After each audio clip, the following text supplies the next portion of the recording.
Hello tout le monde, c'est Miss Suzette. Aujourd'hui je vous retrouve pour la fameuse vidéo Une journée dans mon assiette, mais cette fois-ci version automne. Donc écoutez, si ça vous intéresse, restez bien assis. Let's go!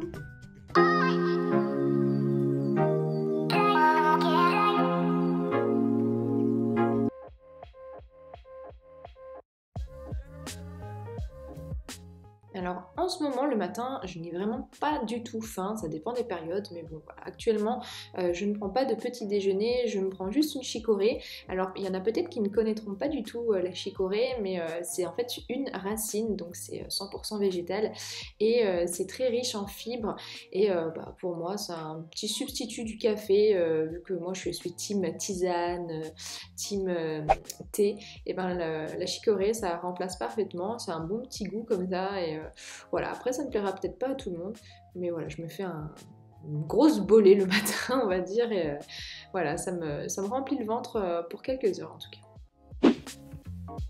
En automne, il commence à faire froid, on a besoin de plats réconfortants et aujourd'hui, c'est mon petit compagnon qui va m'aider à faire mes recettes. Donc le compagnon de chez Moulinex, je vous en ai déjà parlé mille fois sur Instagram.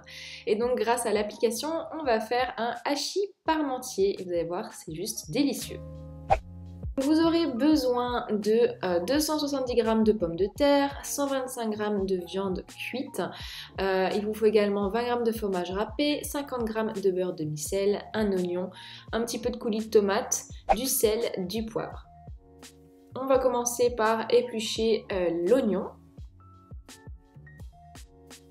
Ce qui est vraiment très pratique avec l'application ou encore le livre de recettes du compagnon, c'est que vous voyez exactement les accessoires qu'il vous faut donc pour chaque recette. Donc là on va venir mixer l'oignon afin qu'il soit, on va dire, vraiment bien haché. On rajoute la viande hachée, le coulis de tomate et moi j'ai rajouté un petit peu de persil, pardon, mais ça c'est vraiment à votre convenance. Et on va venir mouliner tout ça. Bien sûr, toutes les étapes que je viens de vous montrer, vous pouvez les faire également dans une casserole. Moi, je vous les montre avec le compagnon puisque c'est ce que j'ai et puis c'est un gain de temps pour moi. Mais voilà, vous pouvez très bien les faire sans le compagnon. Donc après avoir mis la viande dans un plat, on la réserve au frais et on va venir s'occuper donc de l'écrasé de pommes de terre. Donc vous voyez, vous avez l'accessoire panier vapeur qui est montré sur l'application. Donc on va venir éplucher des pommes de terre, on les coupe en petits morceaux et on va venir donc les faire cuire à la vapeur avec le compagnon. Du coup, vous pouvez très bien les faire cuire dans une casserole avec de l'eau chaude, tout simplement. Et c'est parti pour 30 minutes de cuisson. En attendant, on va s'occuper de la petite vinaigrette, puisqu'on va faire une salade qui va venir accompagner le hachis parmentier. Donc, je vous montre ce qu'il vous faut pour la vinaigrette. Je pense que vous me connaissez bien, je suis une grande adepte du batch cooking et donc cette petite vinaigrette, je vais la faire vraiment en grande quantité afin de ne pas avoir à la refaire dans les jours qui suivent pour mes prochaines salades par exemple. Donc à l'aide de mon petit robot hachoir, je vais venir hacher une petite échalote. Ensuite on rajoute 2 cuillères à soupe de moutarde à l'ancienne, c'est ça qui va venir donner un bon petit goût. Moi je rajoute 8 cuillères à soupe de vinaigre de vin. On mélange à nouveau et on va venir mettre 10 cuillères à soupe d'huile d'olive. Je mets le tout dans un petit contenant en verre qui vient de chez Ikea que j'adore, du coup pour mettre les vinaigrettes c'est juste parfait. Ensuite on va venir préchauffer le four à 220 degrés donc pour notre hachis parmentier.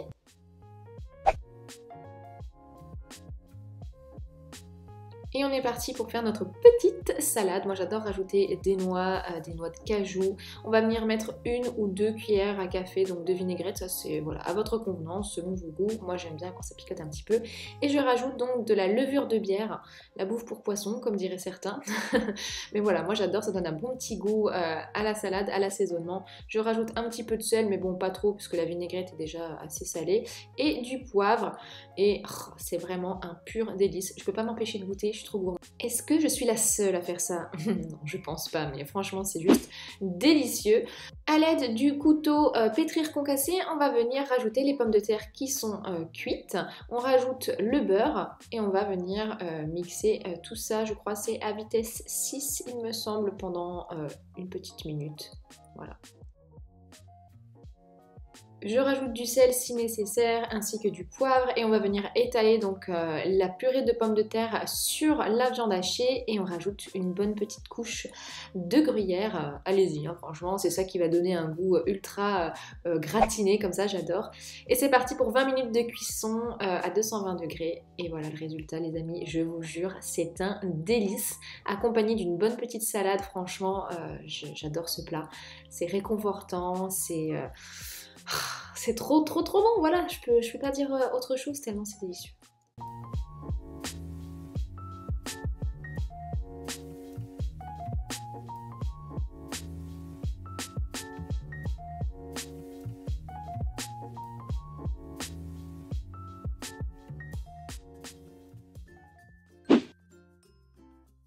Bon, il serait peut-être temps de goûter les amis. Alors aujourd'hui je vous le dis, c'est pas des recettes light, hein. On est en automne, on a besoin de se faire plaisir. En plus il y a le confinement qui vient de tomber, donc autant vous dire que voilà, on va se faire plaisir niveau bouffe hein, ce mois-ci. Du coup on va faire un mug cake. J'ai sorti ma tasse de madame, mais je ne suis toujours pas mariée n'est-ce pas? Alors les amis ne vous inquiétez pas, je vous mettrai toutes les quantités des ingrédients donc, dans la barre d'infos. Donc on va commencer de suite la recette, je tiens à le préciser, quand j'ai fait cette recette en fait c'était la première fois que je faisais ça. Je me suis dit vas-y, je tente. J'ai fait la recette d'Enjoy Phoenix, je vous mettrai le lien de sa vidéo dans la barre d'infos. Je vais pas vous le cacher, mon mug cake il a explosé dans le micro-ondes. Du coup, j'aurais dû vous filmer d'ailleurs tellement c'était atroce. Alors je vous explique pourquoi. Vous devez en fait prendre une grosse tasse et ne pas mettre de levure en fait. Parce que voilà, ça gonfle trop. Moi mon mug cake il a débordé carrément. Donc, parce que là je suis en train de papoter mais je vous dis pas ce qu'il faut faire. Vous faites fondre le beurre au micro-ondes, vous rajoutez un œuf, vous mettez le sucre, la crème, vous touillez, hein, c'est le secret de cette recette. Oui Maïté. Ok je sors. Vous mettez un petit peu de cacao en poudre, donc ça va donner la belle couleur au cake. Et alors là, la farine, il y en a pour un petit moment. Hein. 2 hours later. Il faut être assez patient, je vous le dis, donc voilà. Et voilà, l'appareil doit être comme ça. Donc c'est une très bonne consistance, hein, mais bon, voilà, Bibi, elle a fait un peu n'importe quoi. Elle a pris une tasse trop petite. Je ne peux pas m'empêcher de goûter forcément tout ce qui... Voilà, comme d'habitude, Géraldine. Et voilà, j'ai caché la misère avec du sucre glace. Non, franchement, c'était très bon. J'ai rajouté de la chantilly, bah ouais, pour que ça fasse joli quand même. Mais vraiment, avec la chantilly par-dessus en plus. Même sans, hein, c'était très bon, c'était moelleux. C'était un très bon dessert, mais je pense voilà, qu'il faut faire attention. Faites-le cuire 1 minute 30 au micro-ondes à 300 watts, pas plus, parce que sinon ça chauffe de trop. C'est déjà la fin de journée, donc on va faire ensemble une petite recette de cake accompagnée d'une salade et on va faire ensuite une bonne petite soupe de potimarron juste après. Le soir, moi j'aime bien manger un petit peu plus light, voilà, c'est mieux comme ça je trouve. Donc, on est parti. On va donc faire un cake aux fèves, au lardon et au fromage frais. Je vous remets donc toutes les quantités des ingrédients dans la barre d'informations comme d'habitude.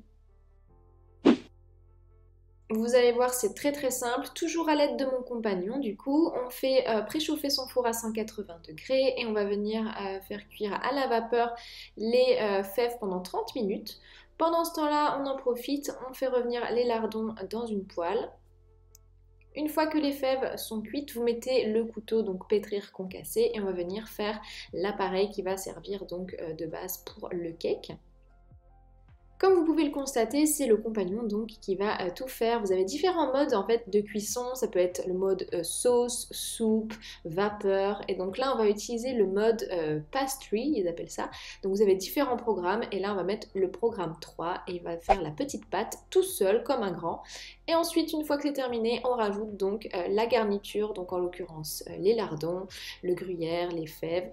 Vous mélangez correctement. On rajoute le fromage frais.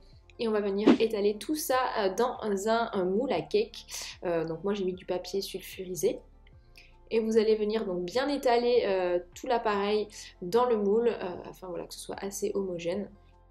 Et c'est parti pour une cuisson donc à 180 degrés pendant environ 30 minutes. Après c'est à vous de voir d'ajuster la cuisson si vous trouvez qu'il n'est pas assez cuit. Moi je le mets en chaleur tournante.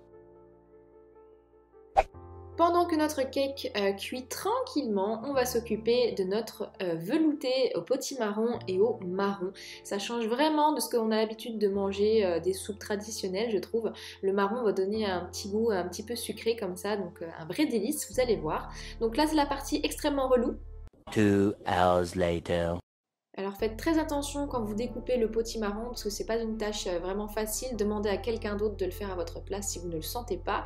On va venir enlever les graines et on va venir également éplucher le potimarron. Donc je vous conseille de l'éplucher une fois qu'il est coupé en deux. Il sera beaucoup plus facile à prendre en main. Il ne vous reste plus donc qu'à couper le potimarron en morceaux et on va faire revenir de l'oignon ainsi que de l'ail avec le compagnon. Donc on le hache bien sûr d'abord et on va mettre donc de l'huile d'olive, des marrons ainsi que le potimarron à cuire pendant 10 minutes, ça va faire ressortir les saveurs.